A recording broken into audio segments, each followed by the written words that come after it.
Hi, I'm Chad Beguelin, and I wrote the novel Showmance, and welcome to Gather by the Ghostlight.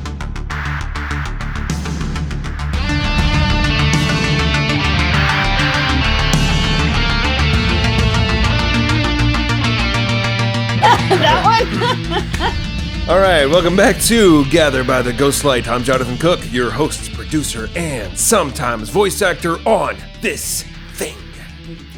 Very excited about it today. I'm Devon McSherry, and I'm the Sonny to his chair. All right. Before we get started, we do want to remind you that our upcoming live event, Stage Frights, it's in a couple of weeks, October 12th. We're going to be recording a collection of horror audio dramas in front of a live audience. It's going to be a lot of fun, so come on down and check that out at Le Chat Noir in Augusta, Georgia. Yes. All right, so today we have a special guest who's from a little place you may have heard of called Broadway. That's right, he's a 6-time Tony Award nominee, and he's written musicals you may have heard of, including Disney's Aladdin, Elf, The Wedding Singer, and The Prom, which not only ran on Broadway, but is also now a major motion picture, which you can find on Netflix. That's right, ladies and gentlemen, we are talking about the writer and lyricist Chad Beguelin, who is not only writing musicals nowadays, but he is about to release his first novel on October 1st, and it is called Showmance. So we were lucky enough to be able to read this before we had our interview with him, and we had such a blast reading and talking to him about this book. We talked about this book as well as all things theater. All right, so join us for our interview with Chad Beguelin, which is about to happen right about now. What should we do? Right. Go now. All right, so with us today, joining us is an amazing writer and lyricist. He's a 6-time Tony Award nominee. His Broadway credits include Disney's Aladdin, Elf, The Wedding Singer, The Prom, and he has a new novel, his first novel he's ever written, coming out in October. It is called Showmance. Ladies and gentlemen, this is Chad Beguelin. Thank you for joining us. Thanks for having me. So you've written several musicals over the years, and now you have your debut novel coming out called Showmance in October. And much like yourself, the main character of this novel, he writes musicals, and Yes. he has much of the same background that you have. He's got a musical that premieres on Broadway, and unfortunately for him, it ends up flopping, and he ends up going back to his hometown, which is in rural Plainview, Illinois, and he ends up putting this musical on for his community theater in that town that he grew up with. So he reconnects with his past, and from what I understand, you pulled a lot from your own Broadway experience, as well as your own roots growing up in community theater in a rural town.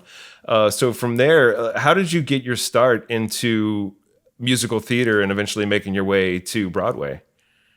Well, very much like the character Noah in the novel, I was fortunate enough to have a really active community theater in my small Podunk hometown. And I actually... just like Noah, went one day as a kid, I was taken by my parents to see Oliver at the community theater, and I was just blown away. And when it was over, I didn't want to leave. I wanted them to do it all over again.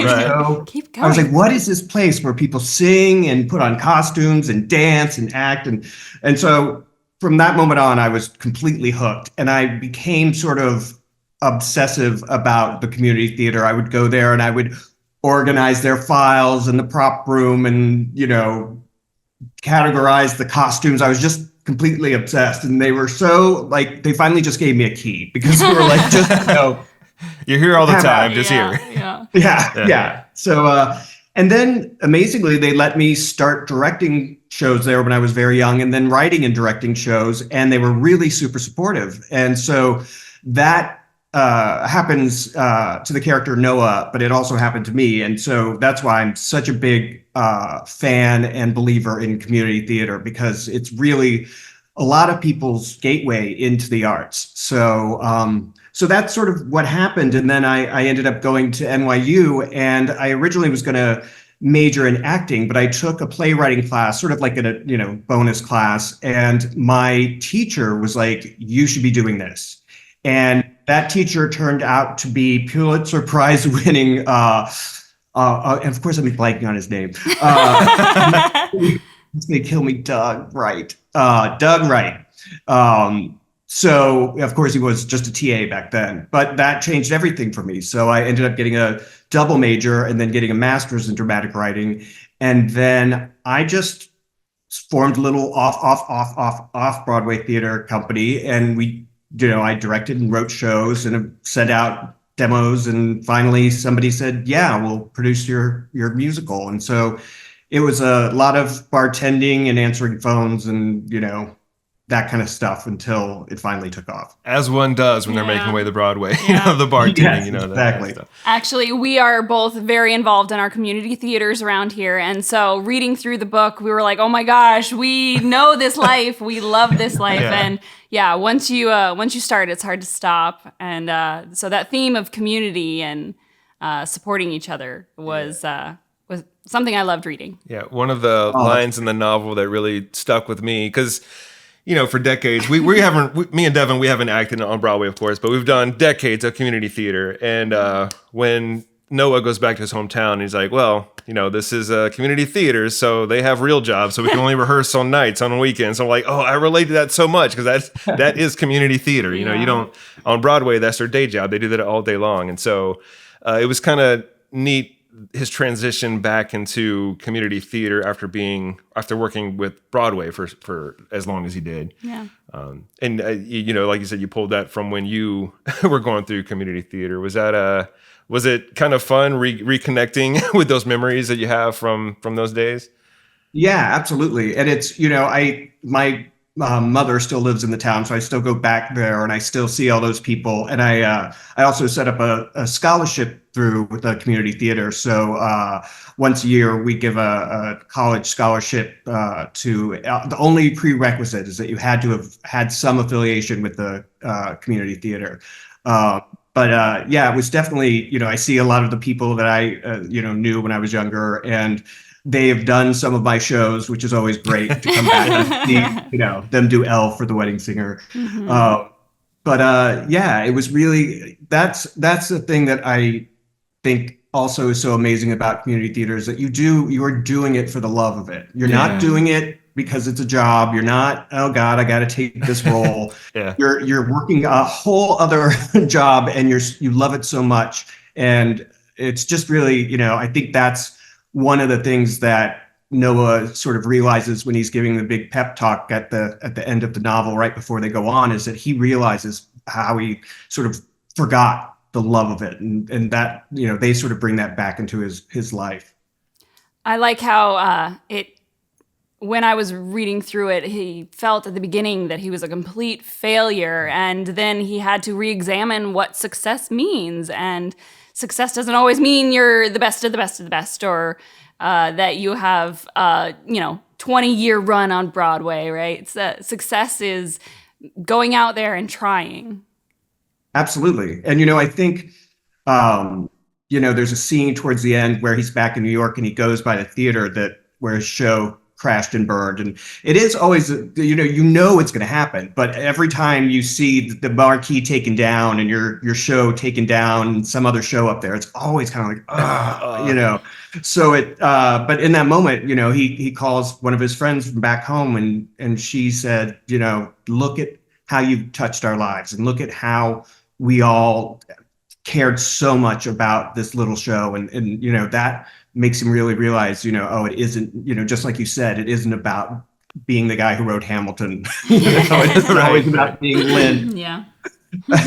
Although I always say whenever something's going bad to my collaborators, I'm like, not everything can be Hamilton and Hairsprays. And there's going to be a day when some community theater or some high school can't get the rights. And that's where we shine. That's where we really shine. Runner up. Exactly. But also seeing the character Noah transition back to this rural area where he's putting on this musical that flopped on Broadway to his community theater. And he goes into town, and I don't want to say he comes off as the villain, but he comes off as this New York snob sometimes. Mm-hmm. But then I love that every time he does that, he catches himself. He's like, oh my gosh, I just yelled at those people. What is wrong with me? And he has a conversation with one of his old friends there. But he goes there thinking that they're going to learn so much from him, and then he ends up learning so much from, you know, what they call amateurs that are putting on his work. And they kind of act as this sort of collective dramaturg for revamping his play. Have you ever had any sort of experience like that where you got, you know, maybe you got some input from someone that you weren't expecting, but like, oh man, maybe I should rethink how I'm. All the time. I think it was Ed Burroughs, or maybe it was Hal Prince. Some director said, you listen to everyone. You listen to the usher. You listen to the janitor. You listen to anybody, because they're all experiencing the show and they're all going to have the same thoughts as an audience member. So it's not, and it's also the reverse is true. You can get the worst notes in the world from some of the most, you know, smartest, brightest people will give you the worst advice ever. But so, you know, I try and listen to everybody. It's just, you know, if somebody says something and it rings a bell, then you know there's some truth to it. So yeah, absolutely. And, you know, my mother's, of course, also named Nancy Kay. And, you know, I directed this production of Midsummer Night's Dream in college, and I did this whole like suffragette gender twist thing on it, and I videotaped it. This was a while ago, and brought it home, and I showed it to my dad, and my dad was like 10 minutes in, he's like, I don't understand a thing they're saying. I don't, and I explained it to him, and I was like, okay, whatever. And then my mom was like, well, I want to watch it. I'm like, well, okay, but you're not going to get it, but sure. And I go into her room and she's laying on her bed watching it. And she's about an hour in. I'm like, now, do you understand what's going on? She's like, yeah, well, Lysander loves Helena and Demetrius loves Helena or Hermia, and Helena's really upset about it. And I was like, and it just goes to show you never know where you're going to get a great idea. You never know how someone's going to experience the show. And, you know, sort of expose my own prejudices like, oh, mom's not going to get it. And then she was like, you know, a Shakespeare expert by the time it was over. That's awesome. You have a longtime collaborator, Matthew Sklar. He's a composer. I think he's been a composer on all the musicals you've worked on for the most part. Except Aladdin. Okay. So what was it like, you know, writing a novel? That seems more of like a isolated, you're on your own, individual creativity. What was it like not having a collaborator helping you through the novel or giving you, you know, some advice or anything? Yeah, I mean, I love working with collaborators. I wanted to do this because especially in musical theater and Broadway, there's so much waiting. You have to wait for a theater, you have to wait for your director's schedule to open up, you have to wait for actors, it's just a lot of waiting. And that's why, you know, it usually takes 7 or 8 years. It's not because it takes that long to write, it just takes that long for the stars to align. And so when I started thinking about this, I thought, oh, I don't know, that's a marathon. Can I do it? And then I thought, but I don't have to wait. So I can go as fast as I want to. Mm-hmm. So I wrote it pretty quickly. I wrote it in like 6 months, and it just sort of came pouring out of me. And then I sent it to my theatrical agent, who sent it to book agents, and they came back with notes. And it was so exciting for me because it was the first time, other than, you know, my husband, you know, but someone in a professional capacity was able to give advice and give notes. And, you know, there was a kiss in chapter 2, and the agent was like, whoa, whoa, whoa, whoa, whoa, whoa. No, that happens in the middle of the novel. You want to really drag that out. And, you know, I turned that rewrite around so fast because I was so excited about having somebody to sort of not collaborate, but at least, you know, get ideas from, and especially somebody that I don't know this industry at all. Mm. So I'm learning all kinds of new terminology, and, you know, it's sort of fascinating, but so yeah, you sort of have to rely on your own pokey brain and nobody else. But on the other hand, you know, you can just dig in. Yeah. Mm-hmm. So the book did end up getting picked up by Penguin Books, right? That's the publisher. How many rewrites did it go through before you finally did get that yes of being published? Well, we did, I think, like 3 rounds of notes with the agents, and then they sent it out to, I think, like 13 publishers, and it actually was picked up by Pamela Dorman Books, who has a deal with Penguin Viking, and they wanted an exclusive. Oh, clock's ringing, sorry. They wanted an exclusive, which means they will give you a larger chunk of money, but you have to stop talking to everybody else. Like, gotcha. all bets are off. So which was great. And, but then what they do is something called, once you have a publisher and you have a deal, my editor, Marie Michaels, who is wonderful, you do something called a line edit, and they go through the entire document and they just, talk more here about this. Where are his hands here? What time of day is it? And then maybe we don't need this. Like, calm down, Tolstoy. Take that out. So, it's, but it was fascinating to me because, and my agents actually took me aside and said, you don't have to take every single note. Because in the theater, I'm just used to, okay, I'll make it work. Like, I was told when we were working on Aladdin that Aladdin, after Friend Like Me, you have 2.5 minutes to have Aladdin change into Prince Ali. And I was like, that is a lot of story to cram in there. And they're like, oh, that's what we need. So, I'm used to that. I'm just like, okay, I'll figure it out. But they were like, you don't have to take every single note. And I said, but these are really great notes. And, there was only one time where I was like, I don't know. And I called Marie and we talked about it and we came up with a solution. But yeah, it's been a really, knock on wood, it's been a great process so far. Very cool. Awesome. As far as the works you've had on Broadway, the musicals you've adapted, most of them have been adaptations of other works, other than The Prom. Mm-hmm. So what is the sort of differences in adapting an already established work, other than, coming up with your own, or at least collaborating with an original story like you did with The Prom? Well, the good thing about, adapting a property that already exists is you already have branding, so everybody knows what it is. So the tricky part is how to not just mimic the movie where they could just go and see the movie. And so, you want to make sure you have those sort of flagpole moments that happen in the movie, but, you sort of get the songs, I think, are sort of, ways to flesh out the character, and it's sort of like they sing their subtext and their inner thoughts, and Aladdin was a ton of pressure, but the other thing that happened with Aladdin is Alan Menken wanted to get all the songs that were cut from the original animated feature into the actual stage show, so that meant creating whole new character. There was a song called Babkak, Omar, Aladdin, Kasim. So I was like, okay, so now he has to have 3 friends. So we're going to get rid of the monkey. And, so it was a lot of sort of puzzle, like trying to figure out the puzzle. With an original one, it's just completely blue sky. You just start from scratch. And to me, I think it takes a lot more experimenting because you're trying to figure out, for The Prom, we had this character, they're all actors that go to this small town to be activists. And we had this character that originally was going to be, her deal was that she was Elphaba's understudy and she never got to go on. And she was always slightly green because she couldn't get the makeup off. And so we did that for one reading, and it sort of became a one-note joke. And we were kind of like, okay, that runs out of steam. So then we were like, okay, let's get rid of that and let's make her a Bob Fosse girl that's, in Chicago, and she never gets to go on it for Roxy. So making big, switches like that, it's much harder to do, especially if it's established and everybody's expecting the rapping granny in The Wedding Singer. You better give them the rapping granny. So, or there'll be problems. There'll be trouble. Right here in River City.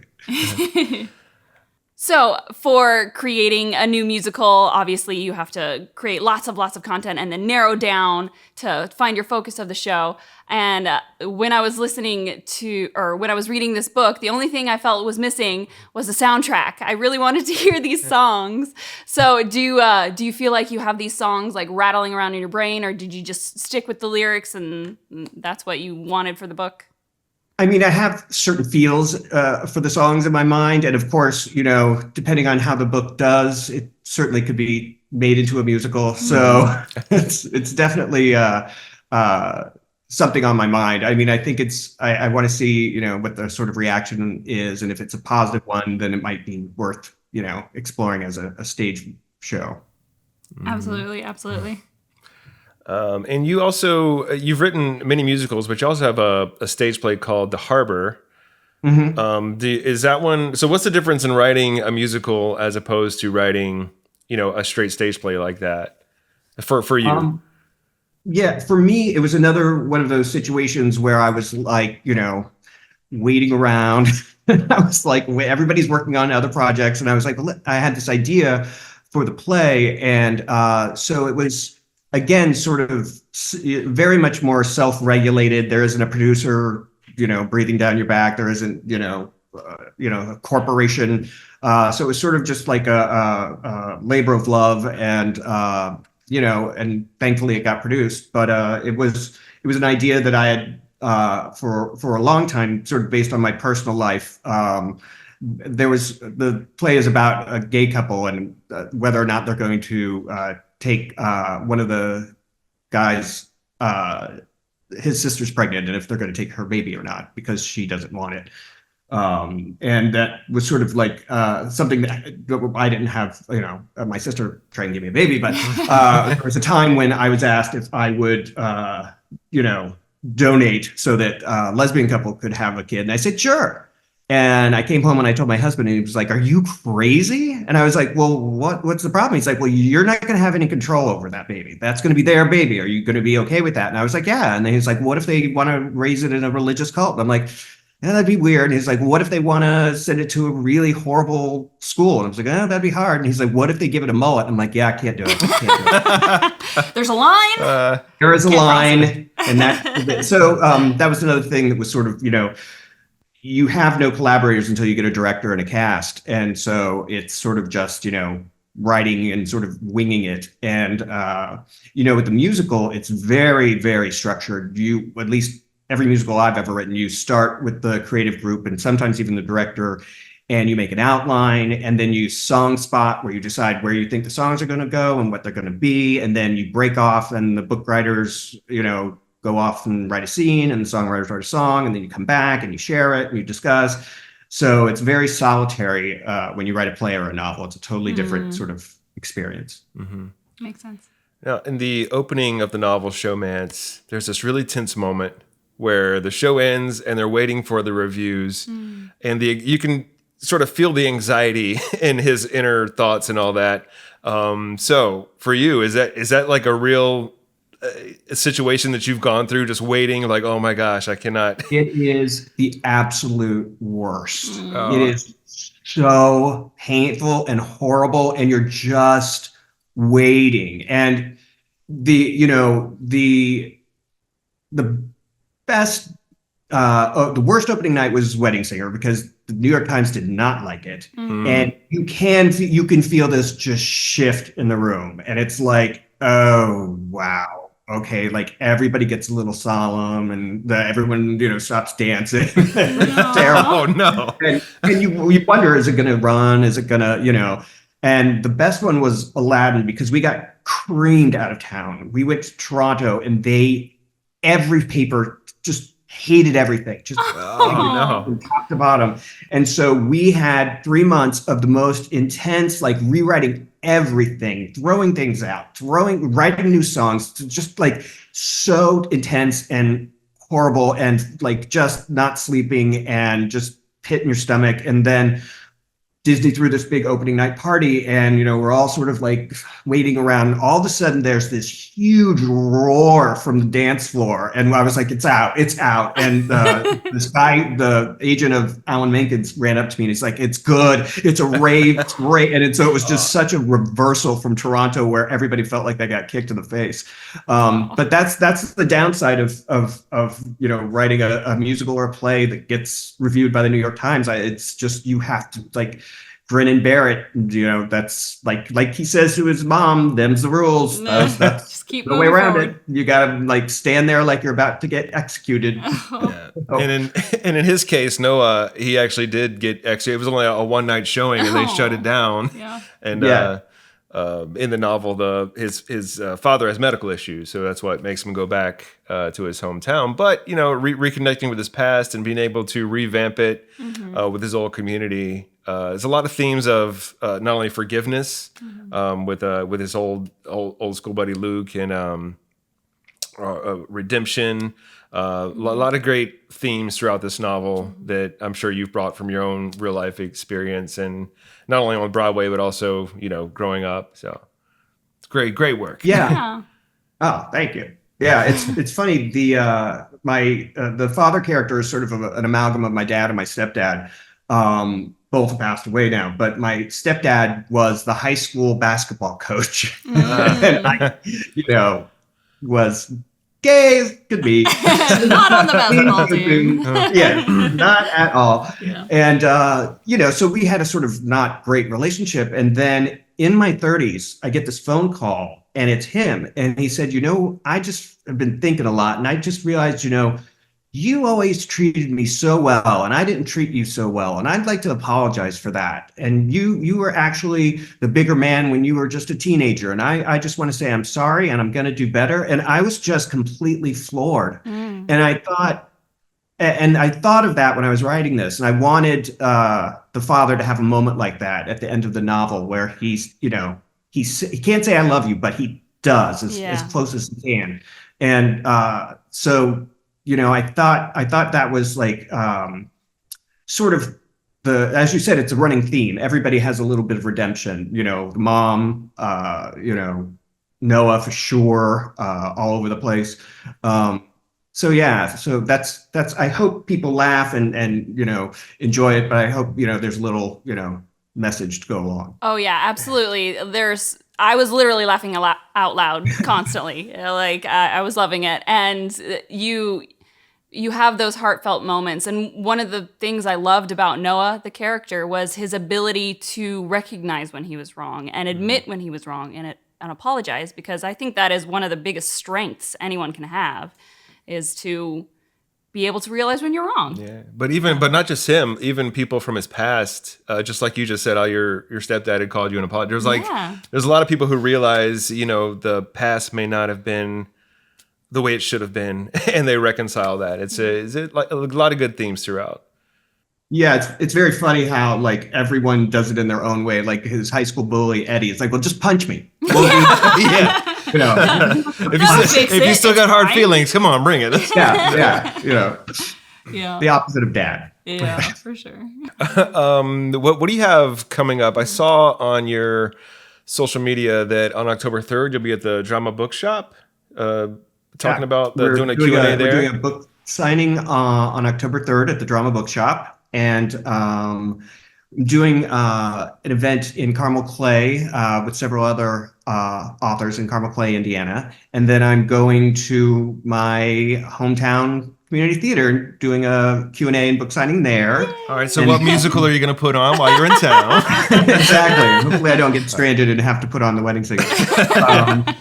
And then doing book signing in St. Louis the following night. And then, and also musical-wise, we're the creative team from Prom. We're working on a new musical that's original. It's called Horrible People. And I originally it was my idea. I was going to write it as a novel, but we were looking for ideas, and I sort of pitched it to them.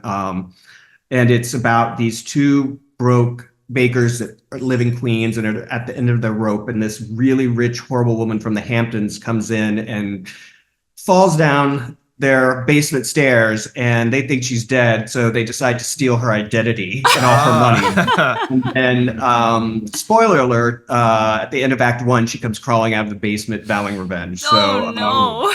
I like it already.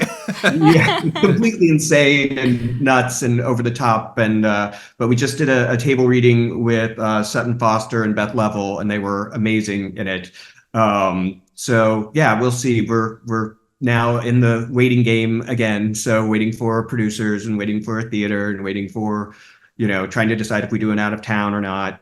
But yeah, that's sort of what's happening next. Cooking? Well, if you do it out of town and you bring it to the Atlanta area, we're in Georgia, so we would love to see some of your previews of developmental work. That'd be so awesome. Yeah. Excellent. Well, we did our out of town for the Prom in Atlanta and loved it. It was Nice. Yeah. Speaking of the Prom, anyone who doesn't have the Prom being put on in their area as a musical, the movie version is currently available on Netflix. If anyone wants to watch that, what was it like getting that adapted to a movie? Like, how did that come about?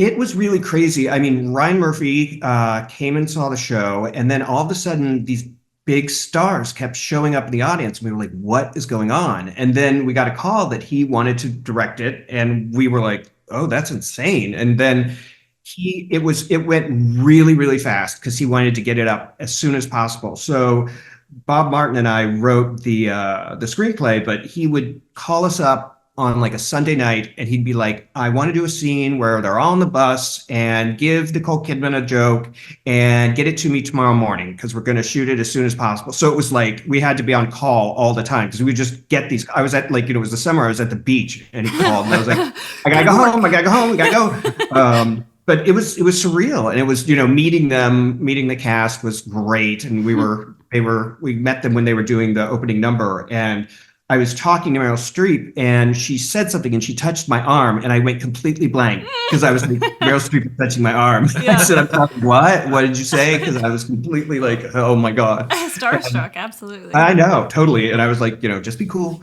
But they were all great. And Nicole Kidman is just like, she glows. She's so beautiful in person. And they were all having a great time. So it was very, very surreal. It was. But we were thrilled that Ryan picked it up. And how did it feel? Because you've seen your musicals premiere. How did it feel seeing a movie version of one of your musicals for the first time, knowing that anyone that has Netflix was able to tune in and watch that anywhere in the world? We got an early rough cut, and it was just really surreal. It was just like, this isn't. They're saying our words and singing our songs, but it just felt so. It was done. So there wasn't like, the first.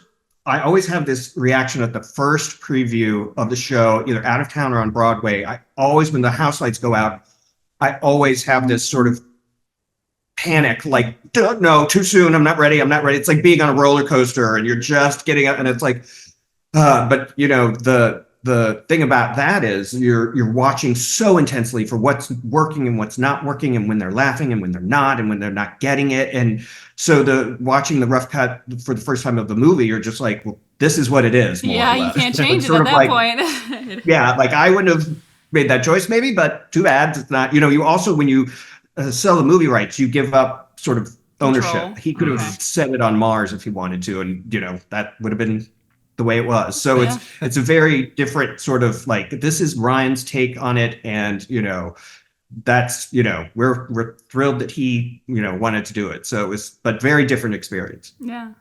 Very cool. So this book tour you're doing, where you're doing the appearances, signings, Q&As, that information, can people find it on your website of where all you're going to be at, or?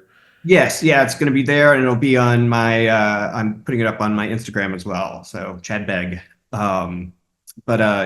Yeah, it's going to be I think the funnest one is definitely going to be, my hometown. And, I think a lot of people are going to hopefully be happy. Are they going to come to you? Representations are they going to be like, hey, I think this character here is me. Was that me? Not just my. All right. The book, it's called Showmance. It's published by Penguin Books. Comes out October 1st. Everyone out there, it's a fantastic read. It's a nice, if you're into romantic comedies, if you're into like musical theater or any theater in general, this is a book for you. Yeah, definitely check it out. Fun. And follow Chad Beguelin on Instagram and go to his website to see all the appearances going on. Thank you so much for joining us. Thank you for having me. This has been great.